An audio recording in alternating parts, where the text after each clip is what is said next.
The heat hits your lungs before your eyes adjust. Somewhere between the Persian Gulf and a desert that has cracked thermometers, an entire civilization carved itself into existence against every natural force that should have erased it. Iran sits on a plateau where earthquakes split cities, summers melt asphalt, and rainfall barely reaches 2 inches a year. And yet, for over 3,000 years, people here did not just survive. They built things the rest of the world still cannot fully explain. This is what they never showed you. Strait of Hormuz and Hormuz Island, 21 miles. That is how narrow the passage gets between Iran and the Arabian Peninsula.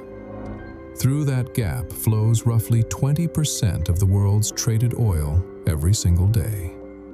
Warships from 5 different navies patrol these waters year-round.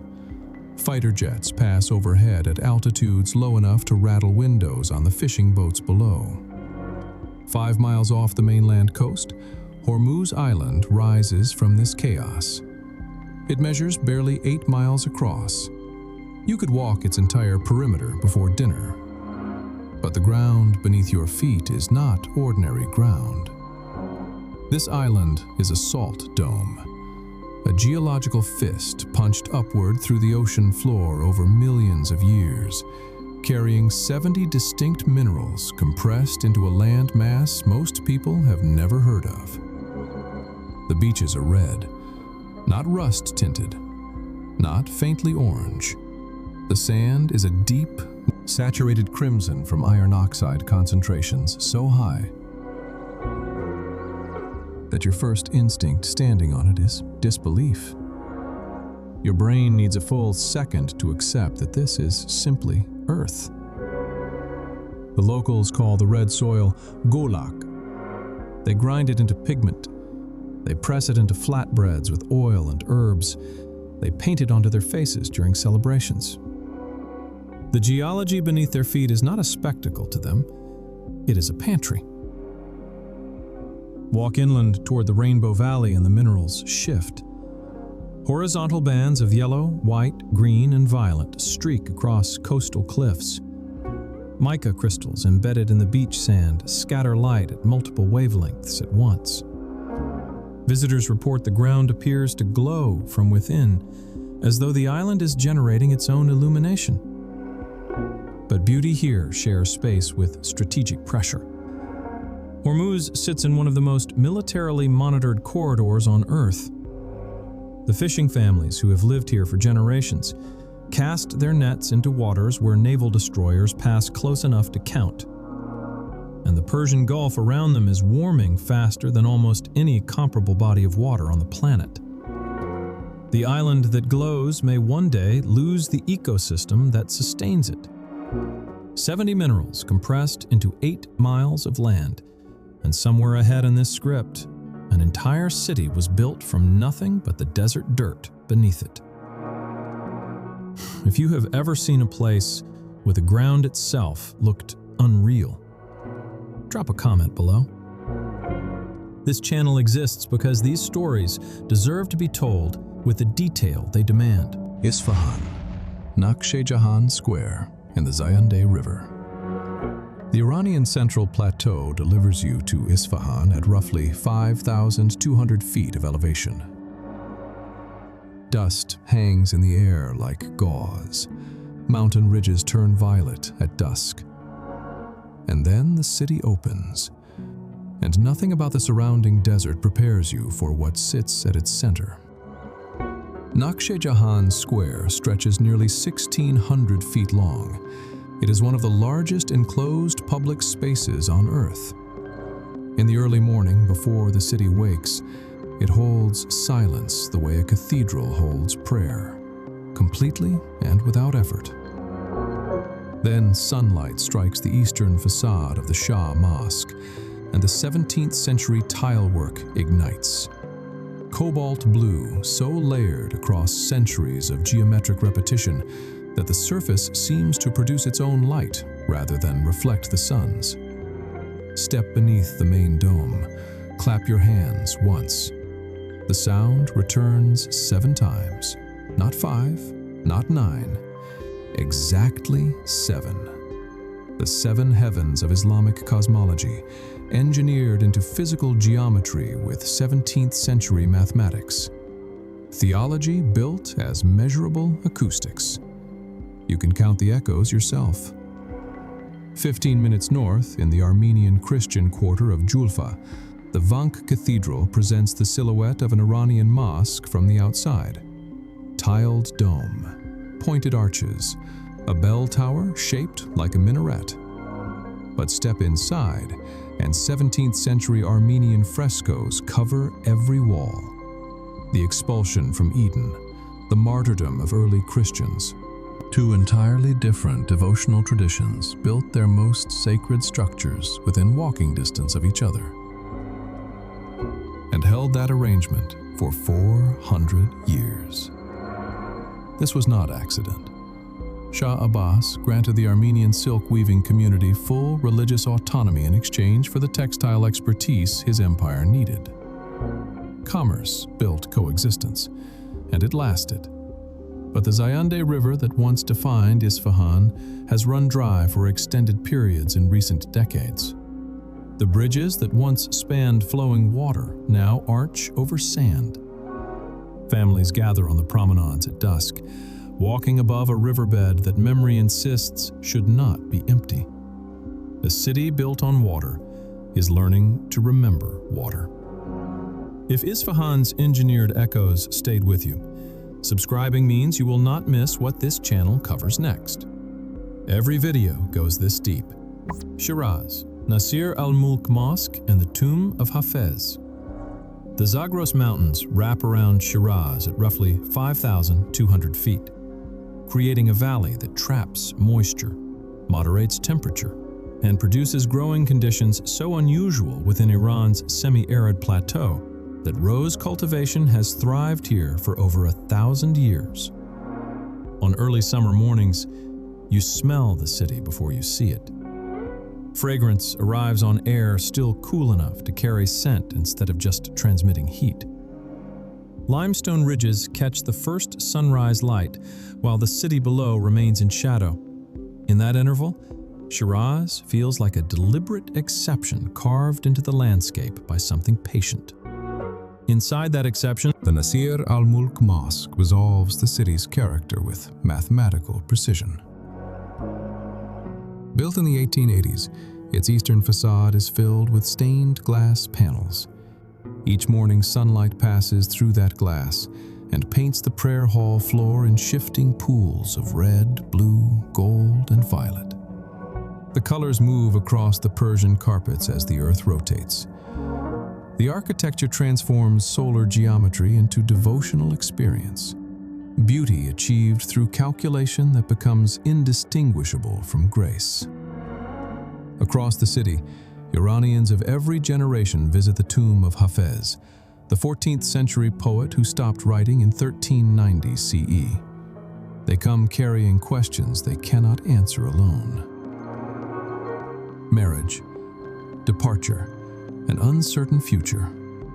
They open his collected poems at random and treat whatever lines they find as a direct, personal response. A voice that has been silent for over 6 centuries has not, in the living theology of this practice, stopped listening. The quiet tension in Shiraz today is scale. The same mild climate that sustained its roses and its poets now attracts a volume of tourism the valley's intimate geography was never designed to absorb. The exception that made Shiraz beautiful is being tested by the attention that beauty inevitably attracts. And the place that comes next did not merely attract attention. It was built specifically to hold the gaze of 23 nations at once. Persepolis, Fars Province. Fars Province spreads south from the Zagros foothills as a pale, wind-scoured plateau. No river, no forest, no shelter from a sun that strikes exposed limestone at angles hot enough to burn bare skin on contact. At roughly 6,100 feet, the air is thin. The horizon is absolute. And the silence between the surviving columns of Persepolis carries the weight of a ceremony that paused mid-step 25 centuries ago and never resumed. What separates Persepolis from every other imperial ruin on Earth is carved into its remaining walls. Hundreds of feet of bas-relief sculpture, and not a single scene of war. The 23 subject nations of the Achaemenid Empire appear not in chains, but in procession. Egyptians carrying folded linen, Armenians leading a horse, Ethiopians presenting a giraffe. Each delegation carved in its own clothing, with the detail reserved for people considered worth documenting as individuals. The Shiraz cylinder, issued in 539 BCE, expressed a similar philosophy in words now recognized as the world's first written declaration of human rights. Persepolis expressed it in stone, at monumental scale, in a desert that preserves everything it is given. For the farmers and custodians who cross this plateau daily, the ruins encode a familiar pattern: extraordinary civilization, followed by patient reclamation by the land. They have seen this cycle before. They expect to see it again. But a new threat is arriving that no ancient empire anticipated. Acid rain carried from industrial centers hundreds of miles to the west is dissolving the carved relief surfaces that survived Alexander the Great's fire in 330 BC. The figures that have faced the afternoon sun for 25 centuries are beginning, for the first time, to lose their features. The empire's greatest testimony is being erased not by conquest, but by chemistry. Stone that survived Alexander's flames is now dissolving in rain. Consider subscribing if you believe places like this deserve to be documented before they change forever. Yazd, city of wind towers and the Atash Biram fire temple. The Dasht-e-Kavir salt desert presses from the north. The Dasht-e-Lut pushes from the east. Yazd sits at their convergence, as though someone placed a city at the exact point of maximum hostility on purpose. Fewer than 2 inches of rain fall here each year. Summer temperatures exceed 115 degrees Fahrenheit. Wind carries fine mineral dust from salt flats stretching hundreds of miles in every direction. The city does not fight this. Its mud brick walls are the color of the desert because they are made of the desert.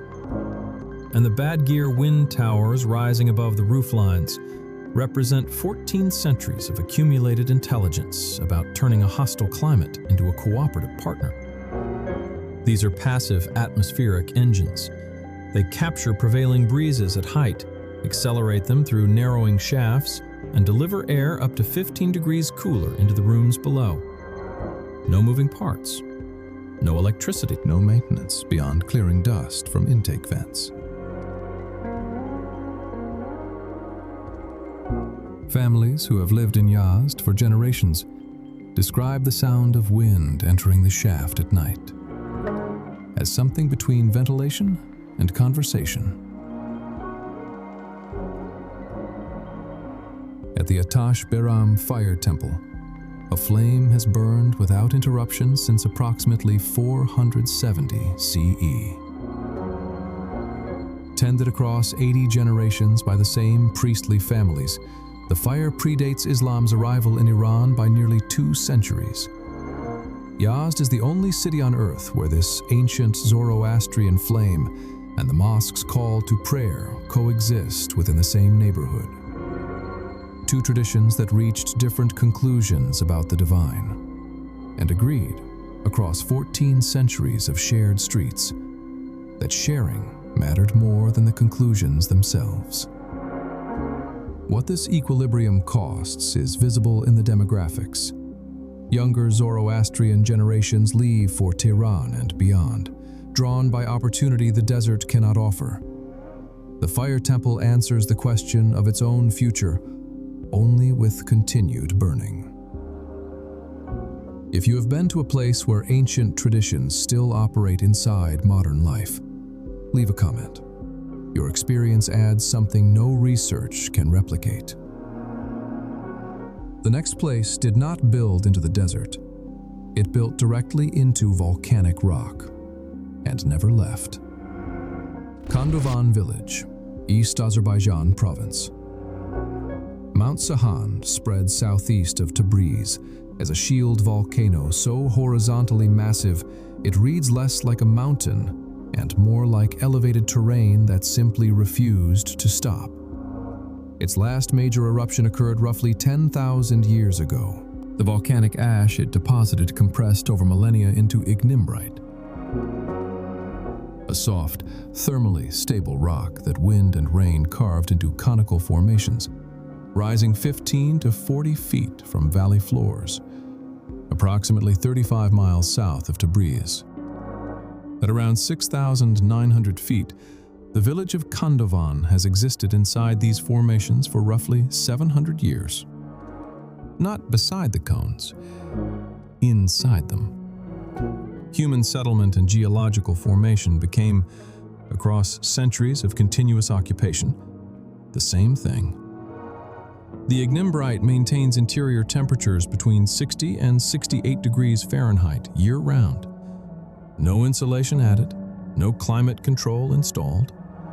The rock itself performs what modern building science achieves through synthetic layers and constant energy consumption. Families cook, sleep, and raise children in chambers carved to precise domestic requirements. Plastered walls, carved storage niches, wooden doors fitted into widened openings, stone staircases built directly onto cone surfaces, smoke exits through channels cut into the peaks. Sheep graze below. What separates Kandovan from Cappadocia, the Turkish cave landscape receiving incomparably greater international attention, is a single fact. Nobody in Kandovan ever left. Cappadocia's dwellings were abandoned centuries ago and converted into boutique hotels. Kandovan's residents stayed. The Mongol-era emergency that originally drove families into the rock. Transformed across 7 centuries into simply the way life is organized here. The contemporary pressure is economic, not geological. Younger generations weigh the thermal stability of volcanic rock against the professional opportunities available 35 miles down the mountain in Tabriz. A village that survived the Mongols now faces a quieter threat.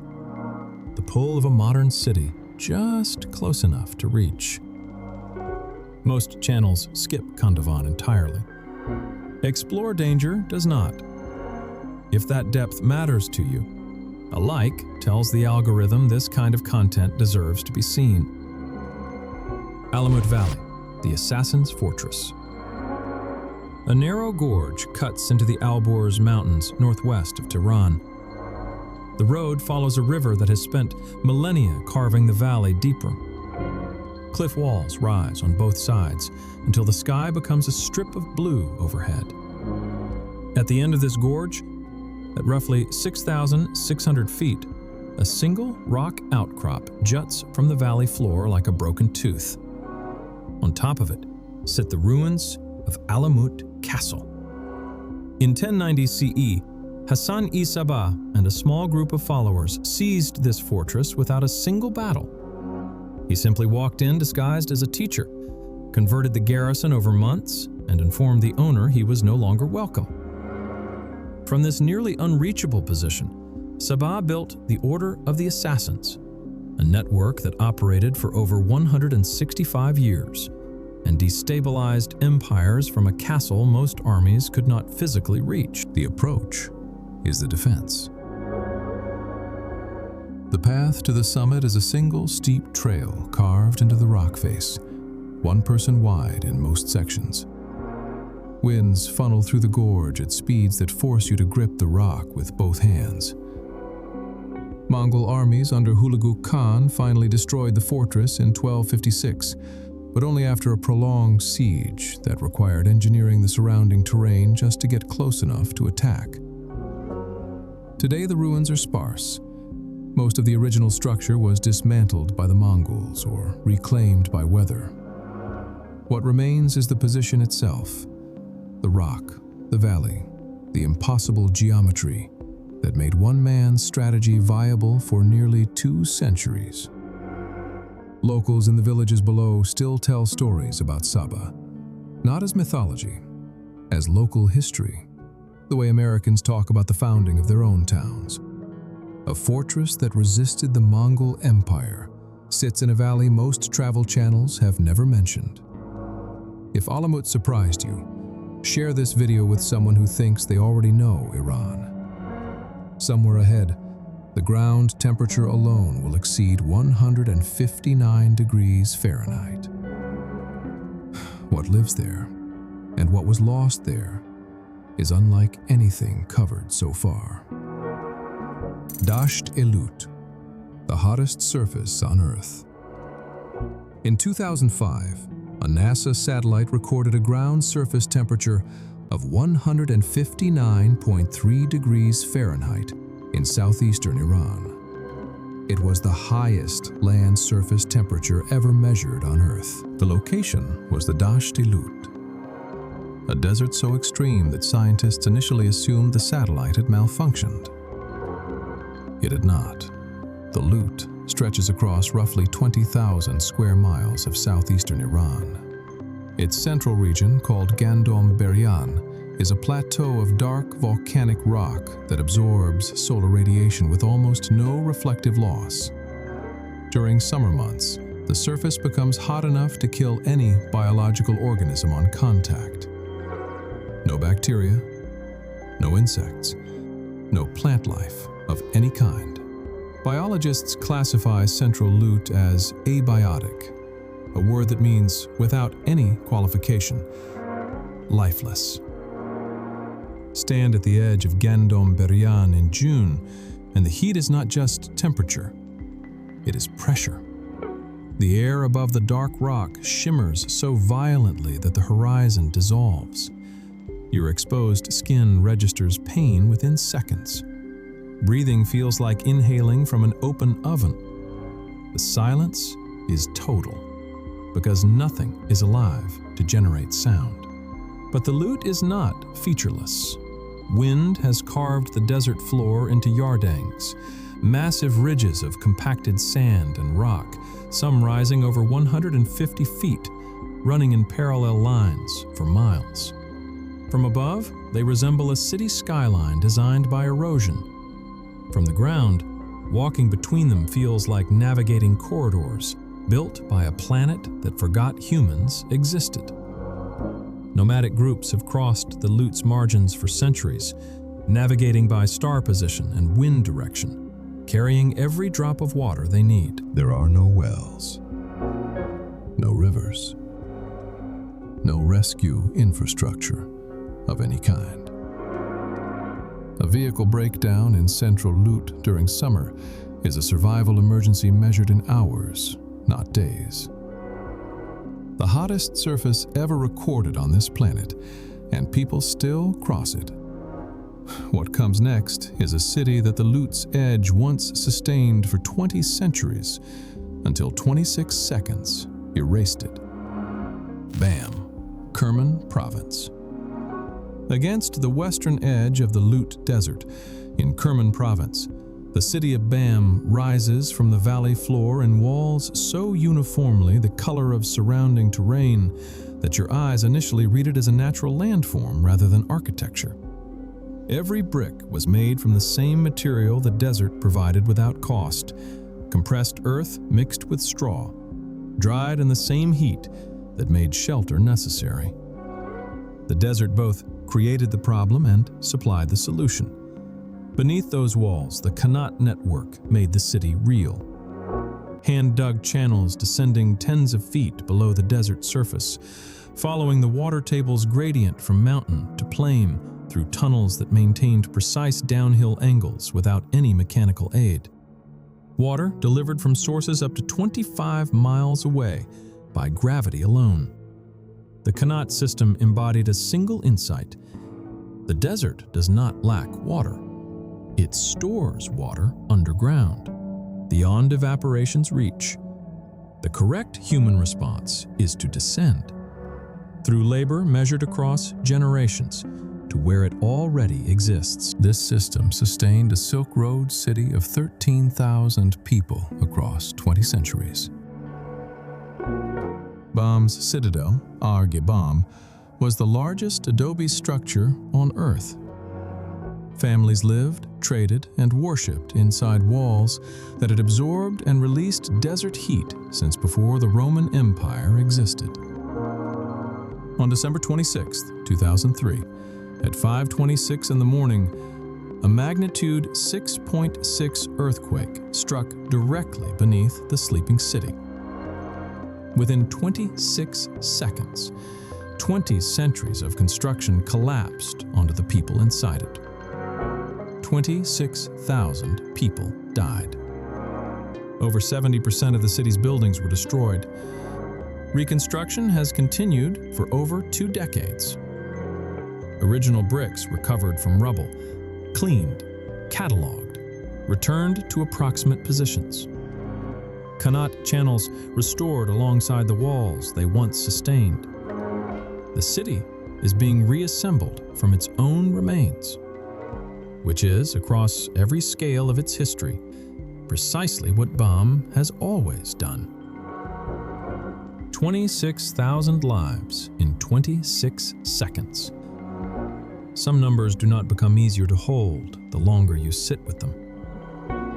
If this channel's commitment to telling these stories with honesty matters to you, a subscription is the single best way to support that work. Kashan, the hidden Silk Road city. The Dasht-e-Kavir salt desert meets the southern foothills of Iran's central mountains at Kashan. The approach road shows mud brick perimeter walls the exact color of surrounding earth. Rooflines broken only by the occasional Badgir tower. Nothing in the exterior announces what it contains. This is not architectural accident. It is the survival logic of a wealthy Silk Road trading city across 25 centuries of passing armies. What cannot be seen cannot be coveted. What cannot be coveted cannot be taken. Pass through one of the low gates, and the temperature drops 15 degrees before your eyes adjust. A courtyard opens. A fountain runs. Roses grow against tiled walls. Plasterwork of extraordinary refinement covers interior surfaces that required years of continuous skilled labor to complete. The Tabatabai merchant house contains within its unremarkable exterior 40 rooms, multiple interconnected courtyards, and light shafts engineered so that every room receives direct sunlight at some point during the day. Beauty maintained as private discipline rather than public declaration. The Finn Garden, fed by the Suleymaniye Spring through a 16th century hydraulic system, operates its fountains entirely without mechanical pumps. Water driven by the pressure differential between the spring's source elevation and the garden's layout. The same flow rate maintained today as 500 years ago. In a desert city where water is the most compressed form of wealth, a self-sustaining garden is the most precise argument about what this civilization understood of its environment. The carpet trade that financed this architecture has contracted severely under international sanctions. Craftspeople still working in Kashan's remaining workshops produce textiles that cannot easily reach their traditional markets.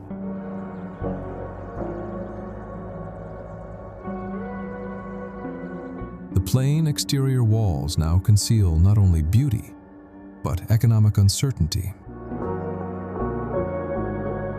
A city that perfected the art of hiding its wealth now has less wealth to hide.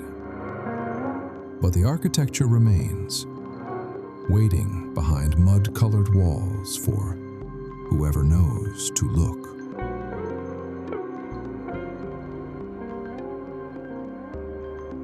Kashan survived by hiding in plain sight for 25 centuries. If that kind of storytelling is why you watch Explore Danger, leave a comment telling us which entry so far surprised you most.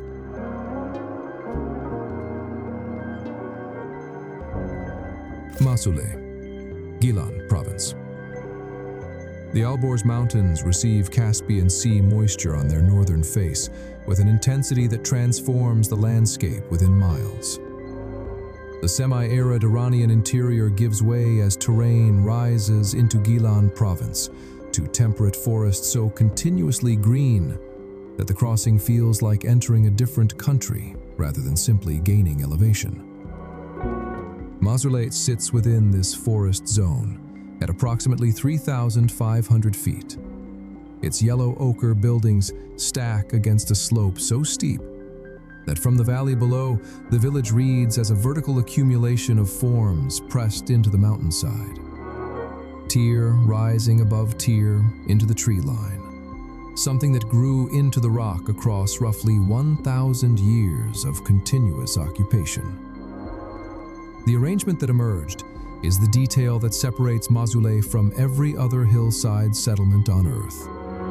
Each building's roof is the pedestrian street for the building above it.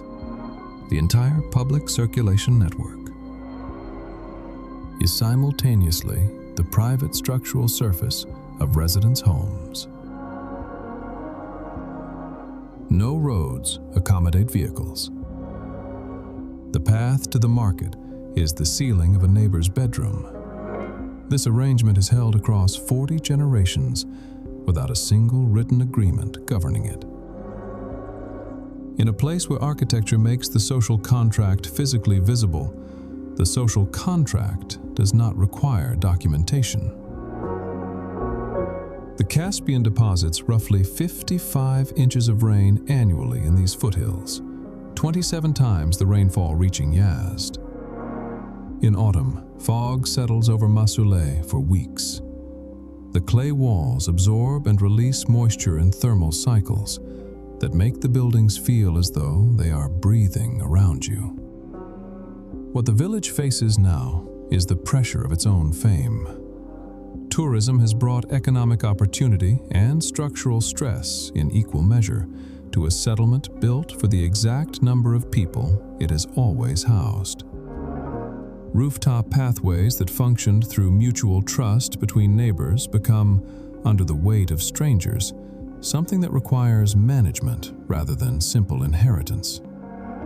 55 inches of rain, 1,000 years of trust, and a social contract you can walk on. Ahead, a city of 15 million sits on 5 fault lines, and the earthquake is not a question of if. Tehran, beneath the Alborz Mountains. Tehran announces itself from the south as a brown-gray density pressed against the Alborz Range. Mount Damavand, a volcanic peak exceeding 18,600 feet, holds a snow line visible on clear days as a white stripe drawn across the upper atmosphere. Clean and entirely indifferent to what accumulates below, the city spreads across the mountain's southern slope at an elevation differential of nearly 3,000 feet between its wealthiest northern districts and its most industrial southern zones. Altitude here functions simultaneously as meteorological measurement and social address. The air is cleaner at the top. The views are wider. The apartments cost more. Geography and economics overlap so precisely that a resident's elevation tells you their income bracket before they speak a word.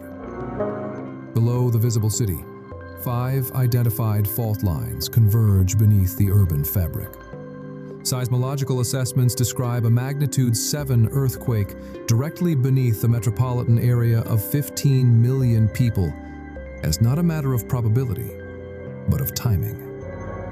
The older concrete structures covering much of southern Tehran represent a vulnerability that official reports have documented for decades without generating adequate structural reinforcement.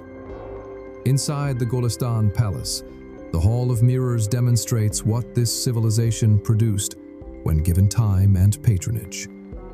Qajar-era craftspeople shattered mirrors into millions of angular fragments and set each piece individually into plaster, angled to catch light from every direction. A single candle introduced to this room multiplies across millions of surfaces until the walls dissolve into sourceless luminosity. Divine light that does not concentrate in single points, but distributes across every willing surface, made physically inhabitable. Outside the palace gates, the city lives within the practical distance between that vision and the daily arithmetic of sanctions, traffic, and endurance. 15 million people conducting ordinary lives above fault lines that seismologists describe with the language of certainty. Not whether, when. Tehran's residents have refined that knowledge across generations into a specific and quiet form of persistence. 15 million people above 5 converging fault lines. If that reality sits differently now that you have heard it described this way, share this video. Awareness of what real communities face every day is never wasted. Keshem Island and the Stars Valley. Keshem Island stretches 100 miles along the northern shore of the Strait of Hormuz, the largest island in the Persian Gulf. Its interior is flat, dry, and unremarkable for miles at a stretch. And then the ground drops away without warning into the Stars Valley, and the landscape stops making sense.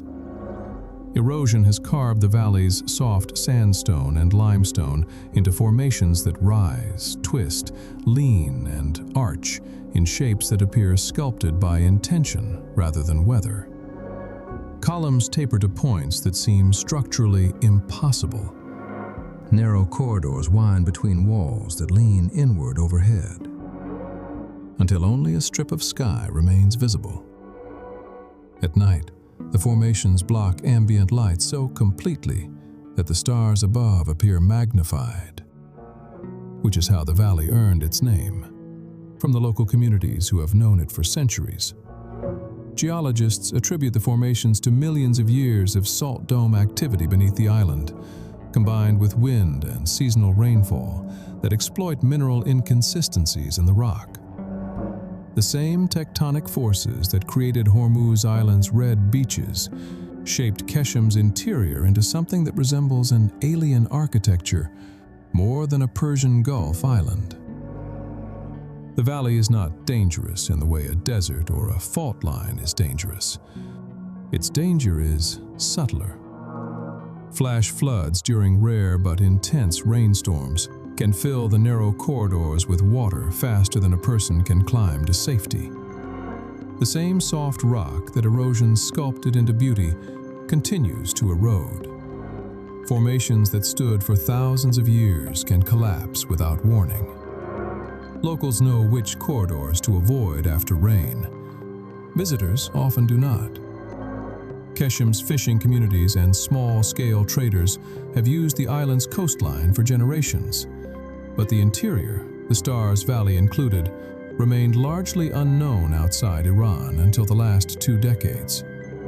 The island sits in one of the most strategically contested waterways on Earth, yet its most extraordinary feature is geological, not military. A valley where the ground opened, the rock twisted upward, and the stars came closer. Most people will never set foot on Keshem Island, but now you know what is there.